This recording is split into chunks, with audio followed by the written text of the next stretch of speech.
ثقتنا المطلقة في قواتنا المسلحة.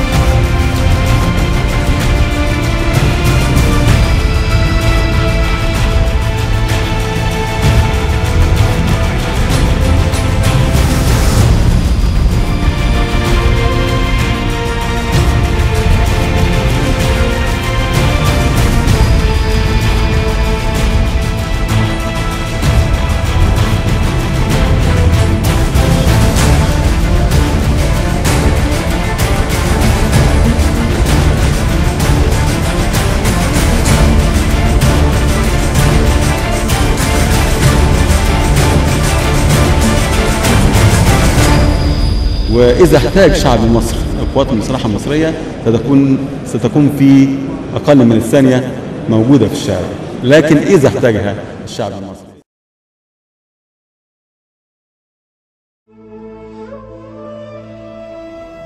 الملك مينا استطاع أن يوحد القطرين الشمال والجنوب في عام 3200 قبل الميلاد تقريبا، ولقب لهذا الفضل العظيم بعدة ألقاب مثل ملك الأرضين، صاحب التاجين، نسر الجنوب، ثعبان الشمال.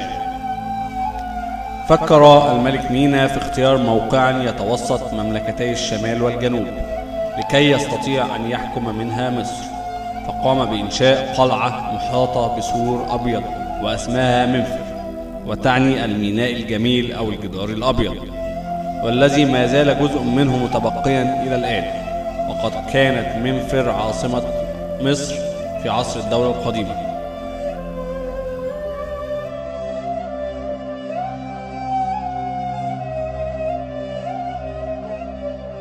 الملك أحمس قام أحمس بتطوير الجيش المصري، فكان أول من أدخل عليه العجلات الحربية والتي كان يستخدمها الهكسوس، وهي سبب تغلب الهكسوس على مصر. وطور كذلك من الأسلحة الحربية باستخدام النبال المزودة بقطعة حديد على الأسهم. بدأ بمحاربة الهكسوس من صعيد مصر، والتف حوله الشعب، فقام بتدريبهم بكفاءة حتى أصبحوا محاربين أقوياء ومهرة. وظل يحارب الهكسوس من صعيد مصر حتى وصل إلى عاصمة مصر آنذاك التي أقامها الهكسوس بجوار مدينة الزقازيق الحالية، وظل يحاربهم حتى فروا إلى شمال الدلتا وهو خلفهم فسيناء ثم إلى فلسطين، ولم يرجع أحمس إلا أن اطمأن على حدود مصر الشرقية. الملك تحتمس الأول في العام الثاني لحكمه أرسل تحتمس الأول حملة إلى النوبة للقضاء على المناوشات التي يقوم بها أهل النوبة، فصار على رأس جيشه حتى وصل إلى تونس الواقعة بعد الشلال السادس، ثم توجه بعدها إلى قارة آسيا، فقام بحملة إلى سوريا، ودارت معركة وانتصر فيها تحتمس على الحيثيين، ووصلت فتوحاته إلى نهر الفرات.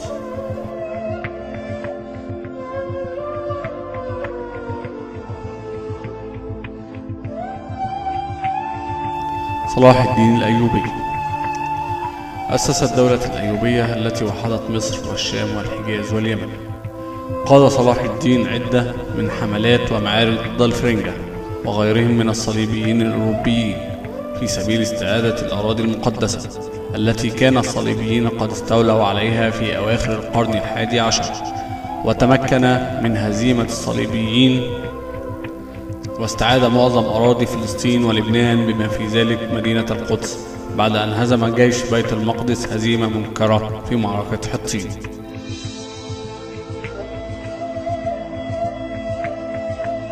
محمد علي باشا أدرك محمد علي أنه لتحقيق أهدافه التوسعية كان لابد له من تأسيس قوة عسكرية نظامية حديثة تكون بمثابة الأداة التي تحقق له تلك الأهداف. وعلى نطاق بناء الدولة أسس المدارس الابتدائية والعليا لإعداد أجيال متعاقبة من المتعلمين الذين تعتمد عليهم دولته الحديثة. قام محمد علي ببناء العديد من المصانع، كما اهتم محمد علي بالزراعة فاعتنى بالري وشق العديد من الترع والقناطر.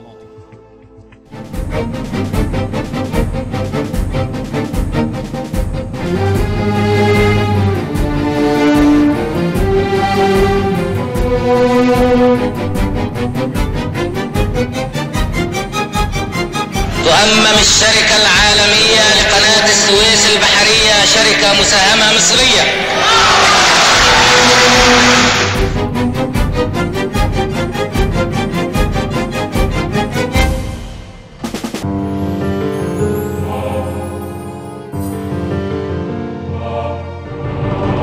ولو دار الزمن أو بدل عالبشر أحوال، مكانك في القلوب يا جمال،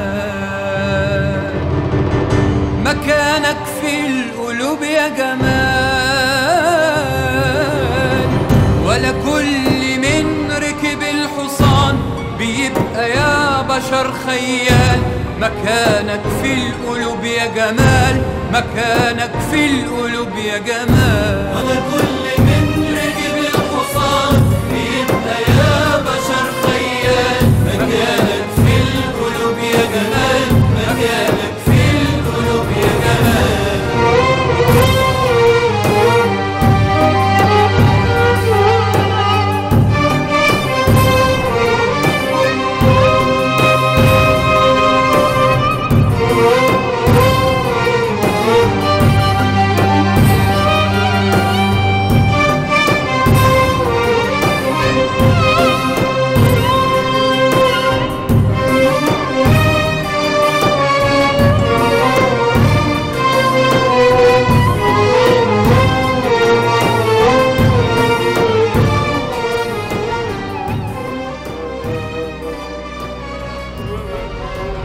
فإنني على استعداد لتحمل المسؤولية كلها،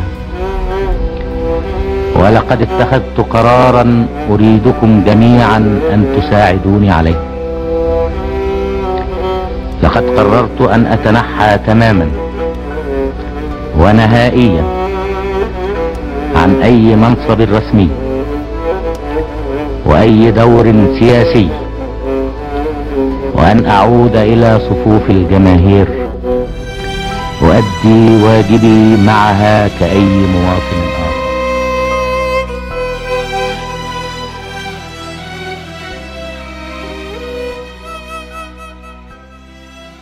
مصر تبدأ التمهيد والإعداد للعبور، ولكن يرحل الزعيم جمال عبد الناصر في سبتمبر 70، ويتولى الرئيس السادات المهمة يكمل المسيرة رجل يعرف كيف يراوغ العدو ويرهقه.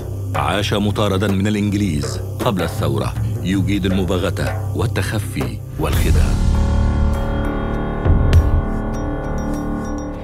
العمق بالعمق، نفلم بنفلم. المارد المصري يسترد أنفاسه، ينفض ليله الطويل ويبدأ بالاستعداد لتحرير الأرض. كانت حرب أكتوبر وسوف تظل حدثاً فارقاً تجلت فيه عبقرية أداء قواتنا المسلحة. كانت صراعاً بين إرادتين حسمته سواعد الرجال في البر والبحر. خطة الخداع الفريدة في حرب أكتوبر أحكم خطة في تاريخ المخابرات المصرية، عمليات تمويه دقيقة ومتقنة من رجال المخابرات العامة المصرية التي كان لها الدور في التمهيد لهذا الانتصار التاريخي وتتويجه والحفاظ على مكتسباته عبر السنين. إننا حاربنا من أجل السلام. نسمة رقيقة تمسح غبار الحرب من الوجوه. إنها استراحة إلى آخر الأرض أن أذهب إلى النسد في إسرائيل. الرئيس السادات يعلن أنه على استعداد أن يذهب إلى آخر مكان في العالم من أجل حقن الدماء وتحقيق السلام، شريطة أن يكون سلاما عادلا. هذا الجدار قد وقع وتحطم في عام 73. السادات يدهش العالم برحلته المفاجئة إلى إسرائيل. أن أمامنا اليوم الفرصة السانحة للسلام. لم تكن معاهدة السلام التي وقعت بين مصر وإسرائيل برعاية أمريكية مجرد بروتوكول تفاهم، بل كانت نتيجة حتمية لحروب متتالية وجهود مضنية استمرت حتى التوقيع النهائي على المعاهدة. ونعلم أولادنا وأحفادنا جيلا بعد جيل قصة الكفاح. ويرحل الرئيس السادات يوم الاحتفال بالنصر، وتبدأ مصر مرحلة جديدة. أقسم بالله العظيم أن أحافظ مخلصا على النظام. 19 من مارس يوم خالد في تاريخ الشعب المصري، يوم لا ينسى، يوم استرداد طابة وعودتها إلى أحضان الوطن الأم، يوم رفع الرئيس حسني مبارك علم مصر خفاقا عاليا فوق أرض طابة، معلنا للعالم أجمع استرداد آخر نقطة حدود مصرية واستكمال السيادة الكلية لمصر على سيناء.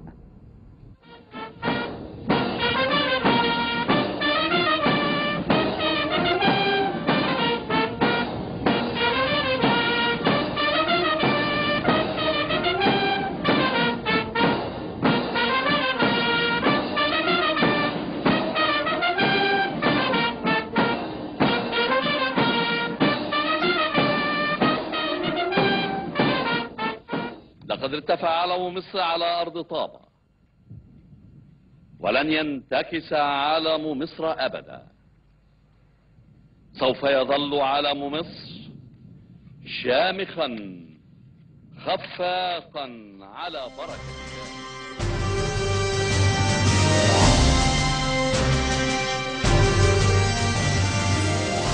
القوات المسلحة حرصت دائما منذ بداية ثورة الشباب في يناير 2011 على تقديم كافة أوجه الرعاية والحماية لشعب مصر العظيم، وهيئة الإمداد والتموين بدأت بدورها في الثورة مبكرا منذ يوم 28 من يناير، حيث قامت بدفع الآلاف من أفراد القوات المسلحة وأكثر من 5000 دبابة ومدرعة ومركبة لمناطق عملها بمختلف الوسائل الممكنة لنشر القوات المشتركة في أعمال تأمين المنشآت الحيوية للدولة.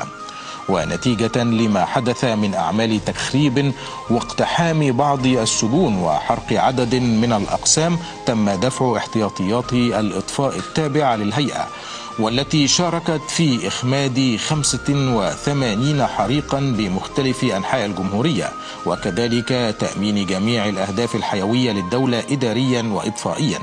وفي مجال التأمين الطبي قامت الهيئة بدفع مستشفى ميداني لميدان التحرير بإمكانيات عالية، بالإضافة إلى عربات إسعاف وبنك الدم، حيث تم إجراء 75 عملية جراحية بغرفة الجراحة المتنقلة. ولعل الإصابات التي حدثت لعدد من أفراد القوات المسلحة كانت بمثابة اختبار حقيقي لرجال الخدمات الطبية الذين قاموا بعلاج جميع المصابين الذين أصيبوا جراء الأحداث.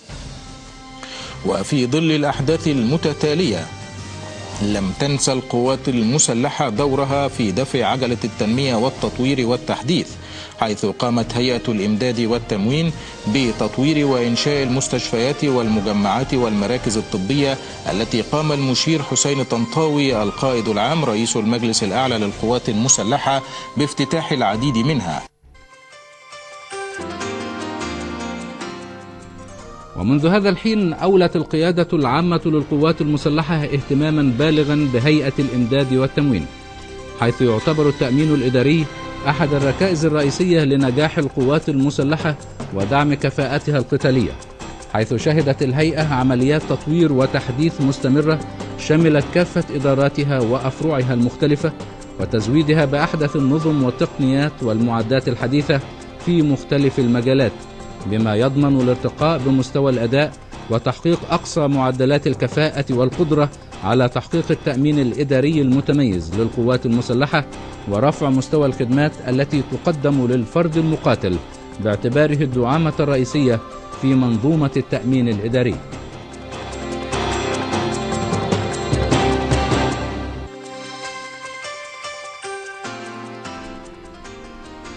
ففي مجال النقل شهدت إدارة النقل تطورا هائلا في كافة وسائل النقل لتوفير احتياجات القوات المسلحة من أصناف النقل المختلفة، حيث تم تطوير كتيبة الإمداد الجوي التابعة للقوات المسلحة وتطوير النقل النهري، إلى جانب تدبير كافة وسائل النقل البري وتجهيز وسائل نقل جماعية متعددة لنقل جميع أفراد القوات المسلحة توفر لهم الراحة والأمان.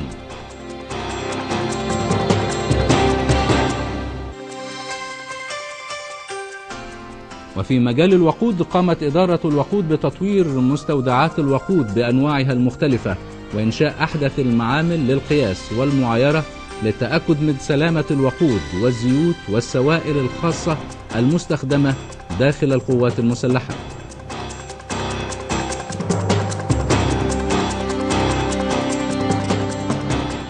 وفي مجال التعيينات حدثت طفرة هائلة في حجم ونوعية التعيين المقدم للفرد المقاتل من خلال التوسع في إنشاء العديد من الصروح الصناعية العملاقة، فأنشأت مصانع التعيينات وعنابر لإنتاج الخبز وتطوير مصانع الخضروات وإدخال خطوط إنتاجية جديدة في مجمع الصناعات الغذائية فيبكو في مدينة 10 من رمضان. هذا بالإضافة إلى إنشاء عدد من مصانع المكرونة لتحقيق الاكتفاء الذاتي لأفراد القوات المسلحة وتوجيه فائض الإنتاج لخدمة القطاع المدني، مساهمة من القوات المسلحة في رفع العبء عن الجهات المدنية.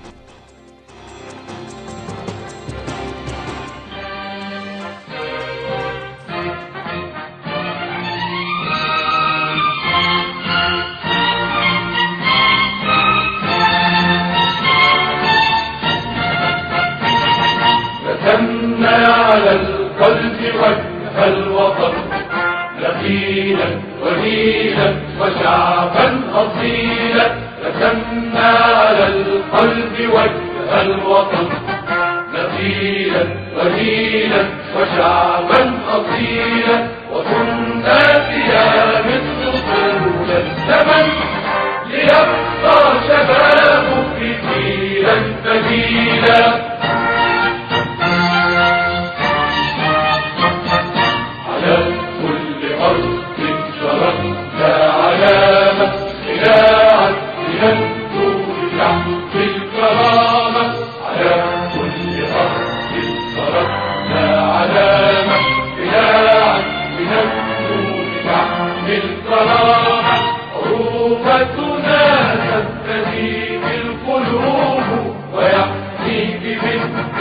جيش الكنانة عروبتنا تستجيب القلوب ويحميك بالدم جيش الكنانة. وتنسى بيايل حرا صديقا لنحكي قصافك معنى النضال. وتنسى بيايل حرا صديقا لنحكي قصافك معنى النضال. وتبقى مدى الدهر حصنا عريقا بجد القلوب وعزم الرجال. رسمنا على القلب وجه الوطن نخيلا وليلا وشعبا أصيلا. رسمنا على القلب وجه الوطن نخيلا وليلا وشعبا أصيلا. وكنا فيها مثل طول الزمن ليبقى شبابك جيلا بديلا. إذا احتاج شعب مصر القوات المسلحة المصرية ستكون في أقل من الثانية موجودة في الشارع، لكن إذا احتاج مصر شالت فوق طاقتها يرضي مين؟ فين شبابها وفين ولادها المخلصين؟ مصر شالت فوق طاقتها يرضي مين؟ فين شبابها وفين ولادها المخلصين؟ يا مصريين ايه جرالنا ايه؟ امتهنوا كلنا باللي احنا فيه. بلدنا بتضيع مننا نستنى ايه؟ ايه حياتنا هم من نخاف عليه. يا مصريين ايه جرالنا ايه؟ امتهنوا كلنا باللي احنا فيه. بلدنا بتضيع مننا نستنى ايه؟ ايه في حياتنا هم مننا نخاف عليه.